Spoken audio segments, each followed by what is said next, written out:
Vulture, hello and welcome to Keith's Whisky Vlog. A little whisky tasting for you with a bit of a difference in this video. I've got two little samples here. I'll tell you a little bit about them and then we'll get them in a glass and I'll tell you what I think of them. Now, as you know, my name is Whisky Tour Guide Keith. I work as a tour guide, and one of the tours that we quite often do is a whisky tour in the Speyside region of Scotland. And you're in and out of all sorts of different distilleries. You get to know quite a little bit, you get to know the people, and not just the distilleries, but whisky related businesses as well, some bars, some whisky shops. And these two little samples I got as little complimentary samples from a whisky shop in Tomintoul, which is the highest village in the Highlands of Scotland, highest altitude village. And the Whisky Castle whisky shop is run by a lovely couple called Scott and Sam. So hello Scott and Sam if you are watching. And the last time I was in, I was chatting to Scott and he had these little samples. They're both single casks. This one comes from the Tomatin distillery, which is a Highland distillery, and this one is from Benromach, which is a Speyside distillery. So I'll tell you a little bit more about them, but I want to talk to you a little bit first about the Whisky Castle. Now, there's no obligation here, I don't have to talk them up, but credit where it's due. Great little whisky shop. I often say that whisky, it's a little bit like, it's like sort of sweeties, it's like candy for adults. And when you go into the Whisky Castle shop, it is floor to ceiling shelves full of whisky. So anytime I go in, I love just looking around, seeing what they've got, seeing how much they cost. As well as having your standard distilleries, your standard age statements, of which they've got a very decent range. They also do an excellent array of independent bottlings. Now, when I was first being trained on the whisky tours as a tour guide, independent bottlings were completely new to me. Obviously, distilleries distill their whisky, they age it, they put it in bottles, they put their name on it, whether it's Glenlivet or Lafroig or wherever it's from. But you also get independent bottlings, and these are companies who do not make their own whisky, but they do buy whisky from distilleries, and they might get it really young, they might get it a little bit older, they might then take it away and age it in their own warehouses, they might move it into different barrels. So whereas you might get, say, a Lagavulin 16-year-old as the standard Lagavulin age statement, independent bottlers might get some from Lagavulin and you might get a 15-year-old or a 17-year-old, where you might get the standard sort of 10-year-old from distilleries. You might get an independent bottler making a 13-year-old or a 7-year-old. So if you're looking for something a bit more unique, something a little bit different age statements, maybe different barrels, and again, even just for sort of, say somewhere like Glenfiddich, so say their standard 12-year-old every year, I don't even know how many barrels they'll vat together, but say it's 1,000, just for plucking a number out there. So they've got 1,000 barrels, they marry them together, they're looking for as much consistency year on year that the 12-year-old is pretty much the same every year. But the barrels that they've vatted together, 1,000 different barrels, some will be a little bit darker, a little bit light in colour, some will be stronger in flavour, some will be a little bit more woody, some a bit more oaky, some maybe just all sorts of different flavour notes, different colours, quite a variation. And by vatting together the larger number, you're going to get that consistency through the years. However, if you just take any one of those barrels and bottle it as a Glenfiddich 12, that's going to be probably quite different from the standard vatted, mass-produced Glenfiddich 12-year-old. So independent bottlers, they might release something that is the same age statement as other, like the distillery might release, but they'll often do more quirky original bottlings as well. So these are going to be independent bottles bottled by the Whisky Castle. They are an independent bottler. What happens is that they've got various relationships, I think, the Whisky Castle, with different people. One of them is Gordon and MacPhail, the shop in Elgin, and Gordon and MacPhail is a renowned whisky. They've got a really good whisky department in their shop. They own the Benromach Whisky Distillery, and this is a Benromach whisky. So they will send Scott samples from Single Casks. He's got the tough job of going through them all, nosing them, tasting them, and saying yes or no. Yes, we'll take that cask off your hands and we'll bottle it. No thanks, don't quite like that one. And Scott says it doesn't even have to be too technical. Quite simply, you sniff it, you nose it, you taste it, and you sort of know. Forget all the flim flam, forget all the BS that surrounds it, the different flavour notes, all that. That's a good one. That's not so good. Simple as that. You can just tell. You know what it's like yourself when you're trying whiskies, what you like, what you don't like. So these are whiskies that Scott does like, and when Scott likes them, I assume Sam likes them as well. And a little bit like myself, I was a bit appalled to find out Scott says, yeah, you do a little nose of the whiskey, and you think, I get this, I get that, and then you give it to the good lady wife, and she says, oh, it's got a little bit of some pineapple in there. She's like, oh, let me try it. Oh no, so there is, yeah. So whisper it, but the females, the wives, seem to have quite a decent nose for things as well. Right, so courtesy of the Whisky Castle, courtesy of Scott and Sam up there. A look at Callum as well if you're watching. Callum's who works in the shop. He's got good chat, does some of the whisky tastings. It's always good. You go in some places that have got great whisky selections and they've got people who serve you. They don't really know. You can ask them a question, they don't know anything about it. Great thing in the Whisky Castle, not only do the owners know what they're talking about, but the staff do as well, and that's always a sign of good management when it's good service all the way down. Anyway, enough of puffing smoke up their backsides. Let's get some whisky in the glass. So this, the Tomatin, he didn't have much left, hence the small sample. I am not complaining. Free whisky, as you know, tastes a little bit better than the stuff you pay for, so I'm sure you'll enjoy this. So this is a Tomatin. It's distilled in 2004, so you're talking 16, maybe 17 years old. It is 58.7% cask strength. It's from a single cask. It's first fill bourbon. Now Tomatin is a distillery. It's in the Highland region. It's about 25 minutes, half an hour maybe, south of Inverness, the capital of the Scottish Highlands. It's just off the A9, which is the main route up through the Central Highlands, just in the northern Cairngorms, just north of the Cairngorm Mountains. A nice little distillery. They've got their standard age statements. They also do the Cubocan, C-U-B-O-C-A-N, Cubocan, which is a whisky. I think it's a sort of, I can't remember if it's 1 day a year, 1 week a year, but something like that they produce. It's a Gaelic word for a sort of a mystery, ghostly wolf that appears on the moors.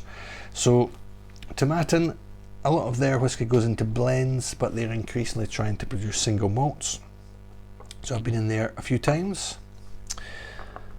This from Benromach is also first fill bourbon, and it was distilled in 2007. So you're talking 13, maybe 14 years old. Got a little bit more of this one. It's a little bit darker in colour, you can see that straight away as well.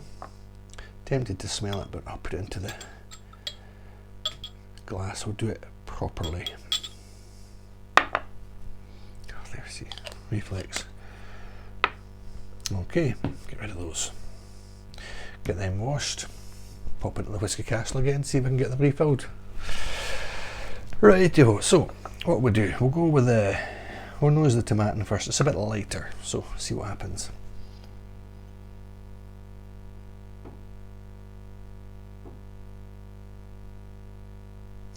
It's quite fresh. Not really getting much in the way of fruitiness. You're getting a bit of wood, as you'd expect.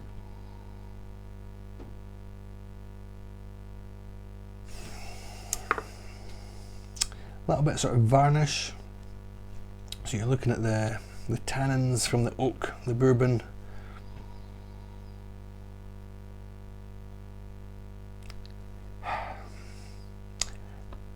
If you asked me what age it was, I would say it's quite young. It's quite, considering it's what, about, what did I say, 16, 17 years old.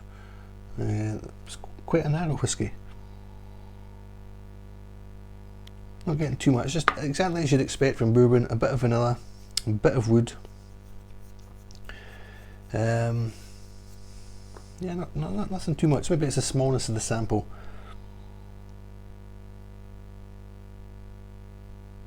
A little bit sort of lemony, but more in a sort of almost like a cleaning agent lemon. A real sort of, I don't want to say sterile, but quite a clean little nose on it. I'll have a little taste of this as well before I go into the Benromach. A little bit of sort of maltiness, a little bit almost like sort of biscuit. Go for a sort of hobnob biscuit, that sort of wheat maltiness.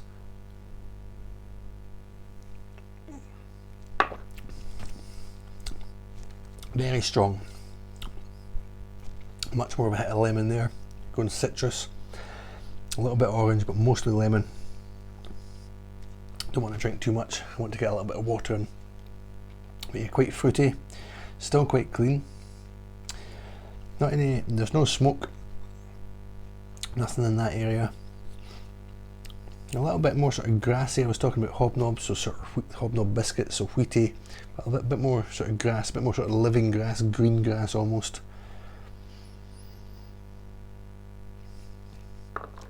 I'm not really getting too much from it. It's got a bit of strength when you drink it, but I'm not getting much in the way of flavour notes. Try a little bit of water, see what happens. I like it. I could probably drink quite a lot of it quite quickly. It's not gonna bother the senses too much, this one. A bit of sweetness underneath just near the end there. Right, I'm going to finish it here quite quickly. There's a little bit of water added. So it's much more sort of orangey now rather than the lemon. So a sort of fuller, sweeter base. Still very fresh. A little bit of strength as well, just around the side of the nostrils. But again, not too much. Not too much of the wood, no sort of chocolatiness, no coffee, no real spiciness, nothing like that.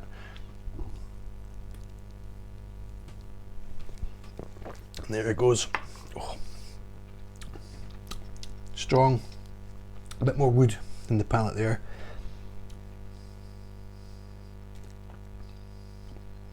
I don't know if I've put ideas in my head. Quite sort of dark chocolate, a little bit bitter. So woody, dark chocolate, cocoa. But again, not too much. And a little bit of that orange. So yeah, dark chocolate with flakes of sort of orange zest through it, shall we say. So there you go. Interesting. Maybe a little bit narrow and a little bit sharp for me. I've not got the most sophisticated palate. I wouldn't say that's a sophisticated whisky, but yeah, quite an interesting one. Packs a punch, certainly a bit of power behind it. So that's the Tomatin. Thank you, Scott. Now for the Benromach. Now Benromach, Speyside Distillery. Now the definition of Speyside, you would think any distillery that gets its water from the Spey or a tributary of the Spey anywhere in the River Spey basin should be a Speyside. Benromach is in the next valley along, which is the Findhorn, the River Findhorn basin. But although it's not in geographical terms a Speyside water source, the Speyside whisky region encompasses the village of Forres, which is where the Benromach distillery is. Now a lot of times Ben, whatever follows it, is a second word, so Ben's the first word, but with Benromach it's a single word. The Romach Hills is where their water source comes from, just near Forres. And lovely distillery, really nice whisky. There's usually quite sort of caramel toffee notes with this. Again, I'm more of an Islay whisky man. Benromach is one of my favourite Speyside whiskies. Nice small distillery, made with a lot of care, a lot of attention, a lot of respect, a little nod to the past. I mentioned Gordon and MacPhail, they've got a long history in the whisky industry. They're in charge of Benromach, so looking forward to this one. A single cask. I don't think I've had a Benromach single cask before, so this one comes in at 58.8%, and we're looking at 13-14 years old. So I expect it doesn't look too dark in colour. There's obviously no colour added for the age that it is. First fill bourbon as well. I did once have a couple of people on my tour bus when we went to Benromach from Israel, and in Israel, Benromach, which is purely Scottish, more or less in Hebrew means the son of the spear. So Ben, it's like the sort of Scottish equivalent of Mick or Mac, son of. So Benromach, the son of the spear. Let's see, hopefully it's not too hot down the gullet. Let's see. Okay, so sometimes what you smell doesn't sound good when you say it out loud. Not that it's bad, but this is hospital. This is Dettol. Really, I don't think I get anything else. So, cleaning agent, antiseptic. You fall over when you're young, you graze your knee. This is what your mum puts on your knee to make it better. So clean, but hospital, antiseptic. It's going to be very interesting in the mouth. See what happens with this. Oh, not what I was expecting at all. Okay.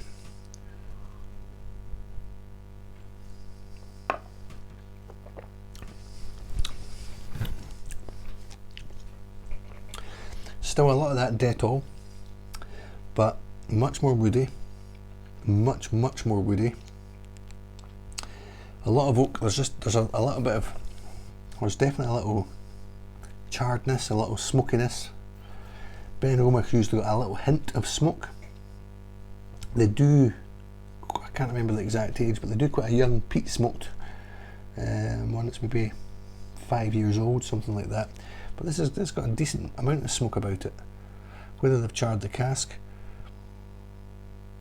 you don't really pick it up in the nose, or I don't anyway.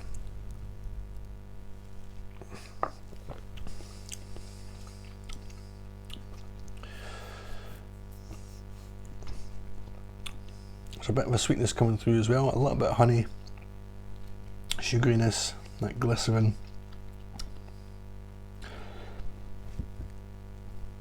We're talking orange, almost like marinated, sort of a little bit Cointreau, you know, I mean, sort of orange spirit rather than sharp orange juiciness. But yeah, definitely wood, definitely a bit of smoke. I'm trying to work out why I like my Islay whiskies. I'm trying to work out why it's smoky but not like Islay. It's not got that muckiness, the peat smoke, if you like. It's almost certainly peat that they've used to smoke this one, but maybe it's a charred barrel, I'm not sure.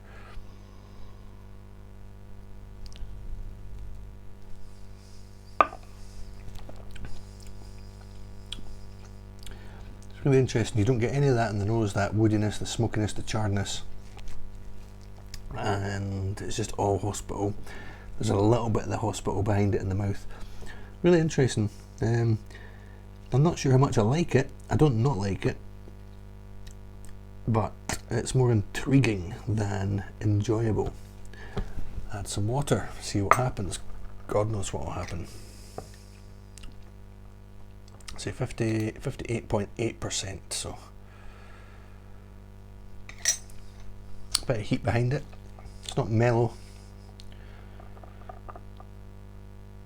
If you like smoky whiskies and Speyside, this is a real.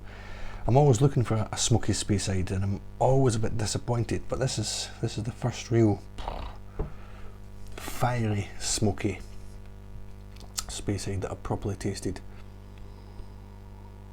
So that's calmed right down in the nose. Maybe my nose is just getting a bit more used to it, but yeah, I'd say there's more citrus coming off the nose now. So we've maybe gone from Dettol to Flash.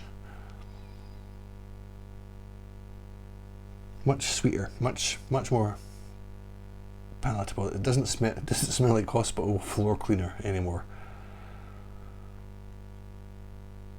So when you're younger, you fall, you skin your knees, your mum puts undiluted Benromach Single Cask on your knee. Once she's done that, she adds water to it, you take a little drink of it, it's like the medicine.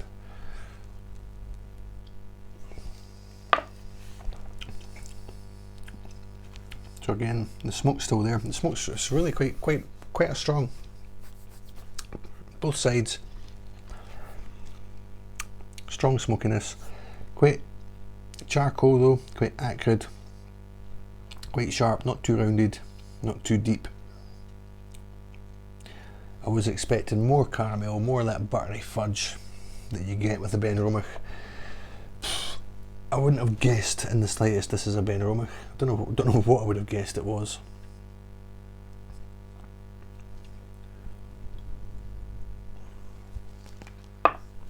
Very interesting. I'm a bit confused. I'm not quite sure what to make of it. I like it. I like it with the water.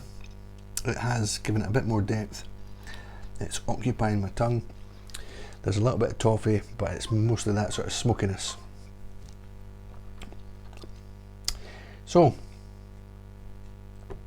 two interesting whiskies, two single casks. The Tomatin, distilled 2004. The Benromach, distilled 2007. I speak to you in the year 2021. So if you do like these and you're not watching them too far in the future, check out Whisky Castle online. Better still, go up and see them in person. Great little shop, great staff, friendly, welcoming. Always happy to give you a little taste or two here and there as well.